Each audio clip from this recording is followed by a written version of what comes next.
Hi, I'm Zibby Owens, the creator and host of the award-winning podcast that you're listening to right now. Thank you so much, called Moms Don't Have Time to Read Books. It is a daily podcast, 365 days a year, and each day we talk to an author about all of the things related to their career, their book, their life, and more in 30 minutes or less, because who has time? I am now an author myself, although I wasn't when I started this podcast, and you can get my new memoir, Bookends, a memoir of love, loss, and literature, wherever books are sold starting July 1st, and my children's book, Princess Charming. You can learn more about me at zibbyowens.com, but really you're here to learn more about the authors, and that is what we're going to do. Also, be sure to check out all the other podcasts in the Zcast Podcast Network. You can learn more at zcastnetwork.com and definitely check out those shows as well.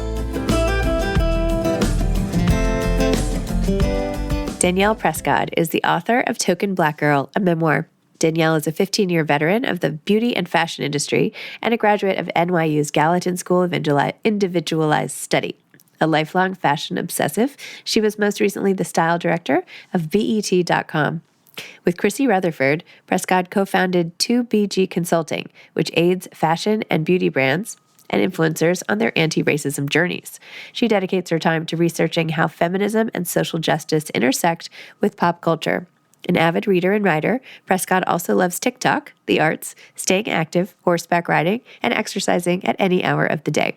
She has been featured recently in Harper's Bazaar, The Cut, and Elle, and was named one of Ulta Beauty's Muse 100, celebrating the most inspirational Black voices in beauty. Token Black Girl is her first book. Welcome, Danielle. Thanks so much for coming on Moms Don't Have Time to Read Books to discuss Token Black Girl, a memoir. Yay! Congratulations on your book. Thank you so much. I'm so happy to be here. Congratulations on your book. I wish I read it before I came on the podcast, but I am a very slow reader. I don't know how all y'all in book publishing read so fast, but I have a book pile like so high of books to read. No worries. No, but we're both with little A, which is great. Yes. I feel like it's been such a wonderful experience for me. So I hope you have. Oh, same. It's also my only experience. So I don't know how it usually goes, but it's been great so far. Oh, good. It's a good one. Okay, so why don't you tell listeners what your memoir is about and what inspired you to write a memoir? Well, I never thought that I would write a memoir. So the fact that my first book is a memoir is kind of surprising to me. I started out my publishing journey wanting to write a fiction book. And once I started doing that, I realized like what a challenge that was because I don't have experience writing fiction.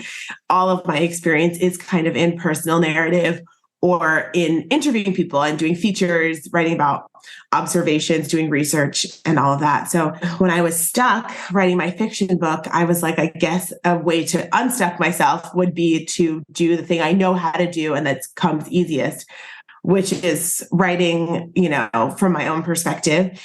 And once I started doing that, everything became a lot easier. And I wasn't sure what I wanted to write about, but for a number of years in therapy, I had been speaking with my therapist about self-love, and she had put me on a recovery journey from my eating disorder.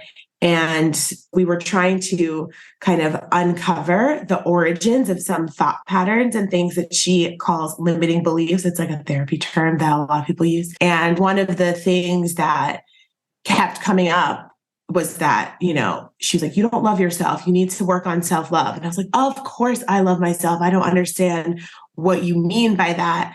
And really it was that I had been loving myself only conditionally. So I have been setting parameters around like how I would love myself. So only if I have a job that I like, or if I'm achieving something that I like, or if I dress the way I like, or my hair is done the way I like, all of these things. And it was like, why is myself at my essence very hard for me to love? I don't understand why I think I need to do all these things in order to earn love, I guess. And so once I started tracing back the origins to where those thoughts came from, I arrived at white supremacy. So I was like, I need to write a book on how white supremacy affected me and also my participation in it when I was a member of the media. Because for many years, after I was a consumer of media, I was also a producer of media. I worked at various fashion publications in New York City. So I I was also responsible for distributing the same kind of messaging that ultimately was very harmful to me. Interesting.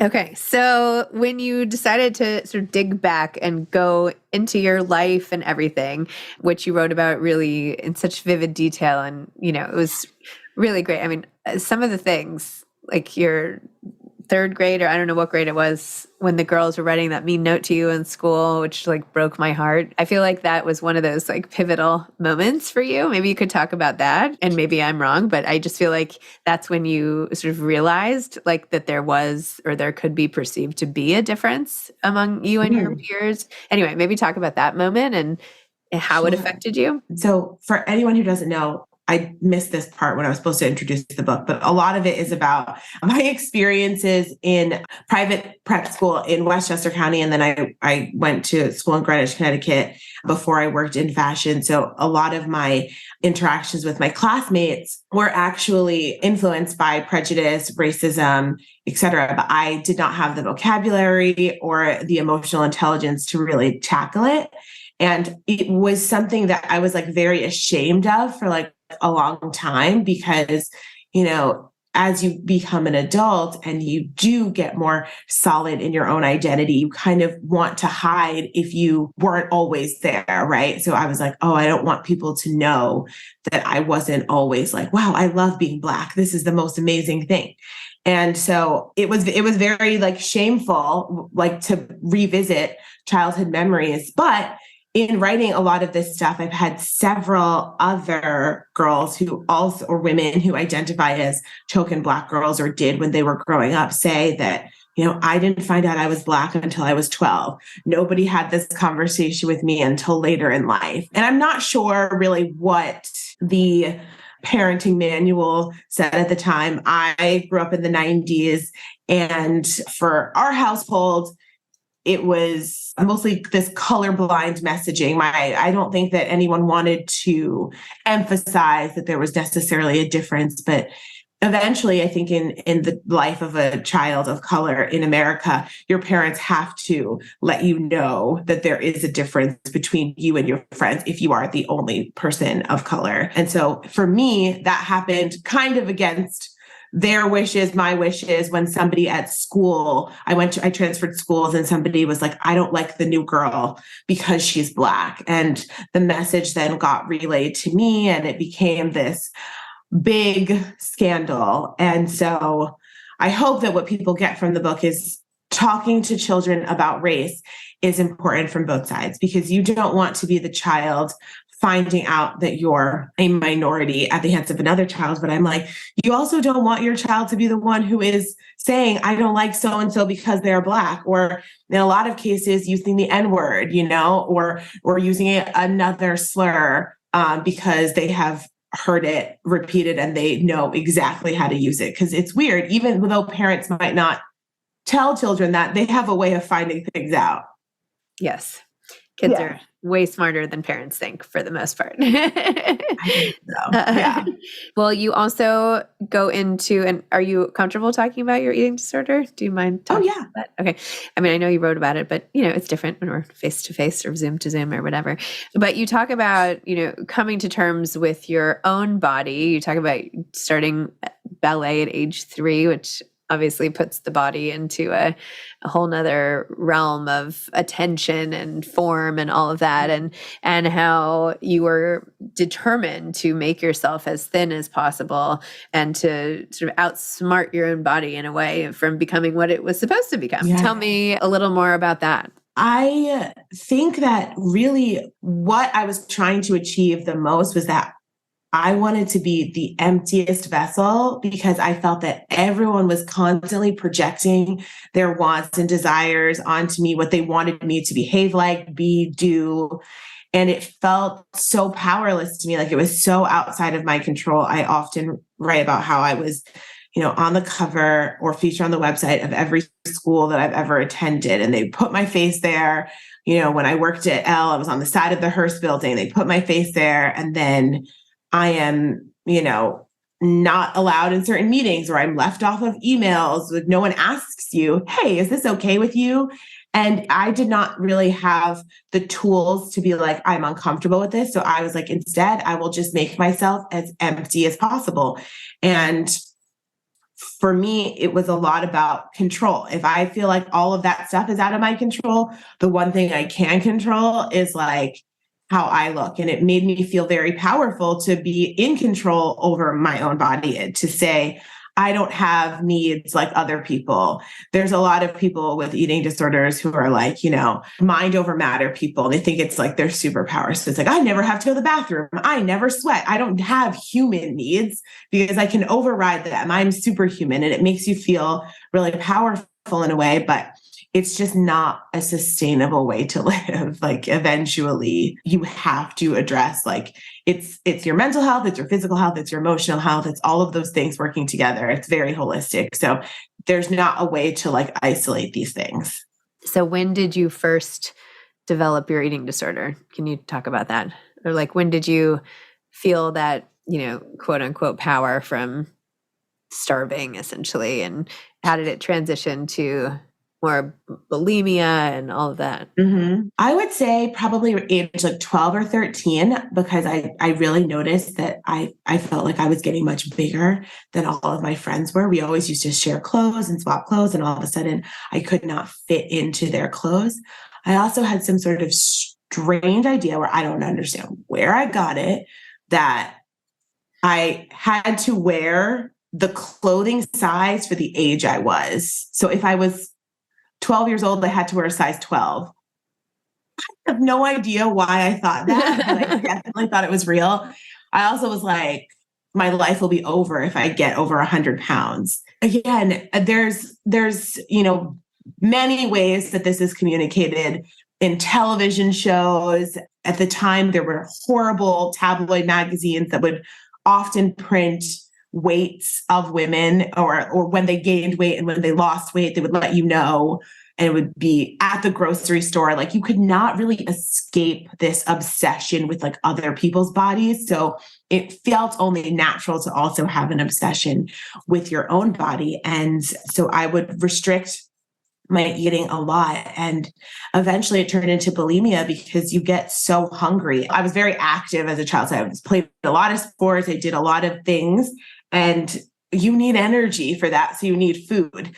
And so I would feel so guilty though for eating. I was like, I have to get rid of this thing that I did. It was like a cycle of shame that almost never went away. And then of course it becomes like a lot easier when you leave your parents' house. Like things are very hard to control when you are living under someone else's roof and you have to follow certain rules. We had a lot of family dinners, so I felt like I had to be very creative in how I kind of avoided food. But I discovered that being like, I'm studying or I have homework, that was like also a really good way. So again, kind of like achieving myself out of having natural needs was something I wanted to do and show everyone. And how do you feel like you were able to get this under control? Well, it all happened kind of accidentally. When I turned 30, I froze my eggs. So when you go through that process, you have to do like IVF to essentially like stimulate your follicles to produce a lot of eggs so they can harvest them. And there's 3 rules: no drinking, no exercising, no sex. And I was an obsessive exerciser. And I was like, well, they obviously don't mean no exercise for me. They mean no exercise for people who don't exercise, but I'll continue to exercise. But the other stuff, I don't even drink. So I was like, I don't have a problem with that. He's like, I don't have a partner, so I'll be abstinent. And the first day that I was on hormone shots, I took myself to SoulCycle and I started cramping in SoulCycle. And I got so scared because egg freezing is so expensive. And I was like, wow, how dumb am I that I thought that I was going to mess this up. And actually I'm sitting here doing exactly what the doctor told me not to do. And I was like, I really want it to work because I don't want to do it twice. It's really disruptive to your life. Like you have to go to the office pretty much every day for 2 weeks, get an ultrasound and blood test, like to the doctor's office. You have like to focus on giving yourself these shots at the same time every single night. And because I was pumping myself full of hormones, I was hungrier than I have ever been in my life. So I just started eating because, again, I really wanted it to work. And I was a little like superstitious. I was like, I have to just like try my best to like make sure that this is successful. And so I stopped exercising and I ate a lot and I gained like almost 20 pounds in like 2 weeks, which was really alarming to me. But I was also very sure that after it was over, I could lose it. I was like, no problem. I'll just, go back to dieting after this is over. And I realized like I was just so exhausted by it all. I was like, what if I just stopped? And it was also around the time of lockdown and quarantine. So I wasn't seeing a lot of people. So that also made it easier. I didn't have to like wear fashion clothes. I didn't have to go to parties. That made it a little bit easier. So then slowly but surely, I started experimenting with being a little bit healthier. And I think having an eating disorder is kind of like being an alcoholic. You have to think about it every day. You have to think like I'm choosing every day, like not to revert back to old behaviors. But I try my best. So I think it's going well. It's been about 3 years now. Wow. Well, it takes a lot of time to undo so many years of entrenched behaviors. And it takes, be patient and, it's not perfection. And I know you know all this. I don't know why I feel like I need to tell you, but I don't know. Well, the listeners might not know. And it's also like so much of that behavior was a coping mechanism too, for me to like, when I had something stressful happen, I would be like, oh, great. Okay. So I'll just like push food aside or I won't eat or I'll focus on this thing. And, you can't really do that anymore. Like I have to remind myself, you have to eat. Like I'm like, after this, I have to eat breakfast. You're on the East Coast, right? So it's like you're an hour ahead of me. So I'm a little behind. But yeah, I'm like, I have to remember, eat breakfast, then eat lunch, then eat dinner. It's okay to like stop and want a snack in the middle of the day. It's a lot. Yes. I have a lifetime fascination and deep interest in eating disorders for several people who were close to me who had really serious eating disorders. And I majored in psychology in college and I worked at the Yale Center for Eating and Weight Disorders. And I worked at the adolescent inpatient unit of a psychiatric hospital and have just, learned a lot. And I've struggled with my own weight and my own ways for years and years. And anyway, it's just been something I've done a lot of research on. And so I feel incredibly, empathetic towards what you're going through and the phase of recovery that you're in. And, it's hard because food is everywhere. It's not like an alcoholic, not that that's easy. That's also horrifically hard, but at least you can choose not to go to a bar or like put yourself in the scenario. But with food, it's everywhere. It's not like you can be like, well, I'm not good. It's you can't get away from it. So you can't. And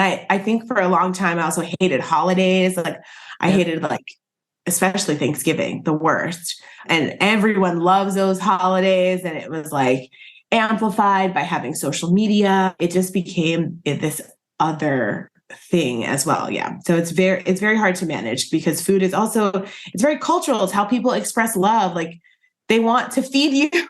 Yeah. And I understand that, but it's also, I think, hard to explain to people. Like, it's not that I'm rejecting your love. It's that I don't think I can accept this package as you're giving it. So it's a lot of negotiating personalities and helping to open up. But I also think the book has made it easier for me because personally, I think that as you know, working with people with eating disorders, like the secrecy of it all becomes its own thing. So I felt like I was hiding so much from so many people. And I, write about this in the book that once I had these kind of jobs in media where it was like supposed to be part of my job to make it look so fun.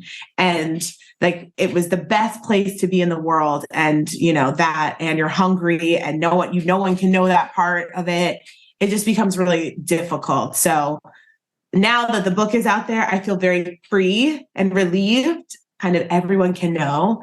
And I also hope that some other people kind of maybe realize like how serious their responsibility is as members of the media. I mean, there's no shortage of research that shows us that how harmful certain imagery and language is to be out there. And yet I don't understand, like it doesn't stop. Yep. So what is your personal outlook on, your own contribution going forward? Like, how do you want to see yourself professionally?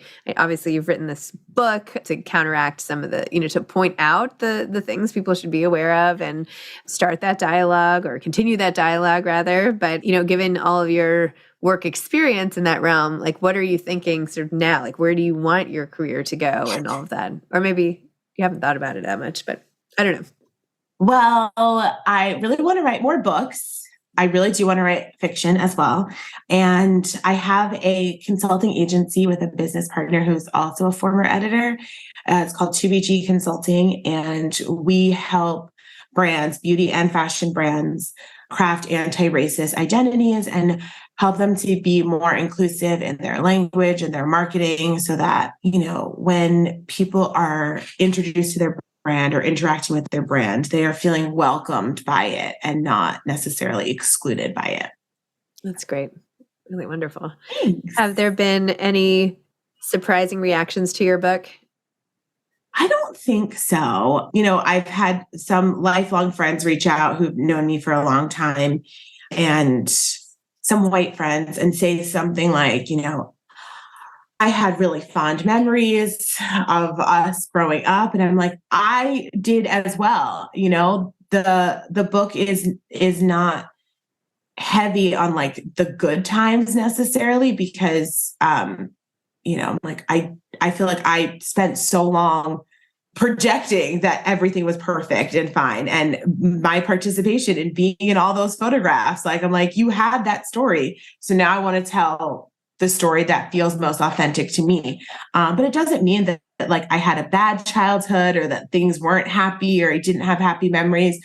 I think for every negative experience I had in the book at the hands of white people, I also had twice as many positive experiences, and like I have several friends that I can trust. I don't know if this is in the book. We might have cut it out, but my father's mother, that grandma on my side, was always like questioning. My mom was so shocked. She was like, you are going to let them sleep over white people's houses? Like, you're going to let them play with these girls? And then she would tell me, she'd be like, those girls are not your friends. Like, don't be fooled. And it was because I didn't know this at the time, of course, but she just had so many negative experiences with white women that she was just like, I want to protect you from that. And she couldn't believe that my parents were like willingly putting me in situations. And for the most part, it was okay. But I do want people to know that like when it's not okay, it's very serious. And that, this is not something that's going to work itself out. It's something that we need to be very proactive about challenging before something goes very wrong. Excellent. Danielle, thank you. Thank you for coming on and talking about Token Black Girl, your memoir, and your experience, and being so open and honest and helping so many other women out there by sharing your experience. So it's really wonderful. Thank you for having me. And thanks for having me in your nice library. You're welcome. I love your setting. Thank you. Thank you very much. Happy place. All right. Take care. Bye. Bye. Thanks for listening to this episode of Moms Don't Have Time to Read Books. Don't forget to follow me on Instagram at Zibby Owens and at Moms Don't Have Time to Read Books. Also sign up for my newsletter at zibbyowens.com and sign up for my virtual book club and meet lots of authors on Zoom every other week. Thanks so much to Steve and Ryan at Texture Sound for the sound editing. And thank you to Morning Moon Productions for providing this fantastic intro and outro music.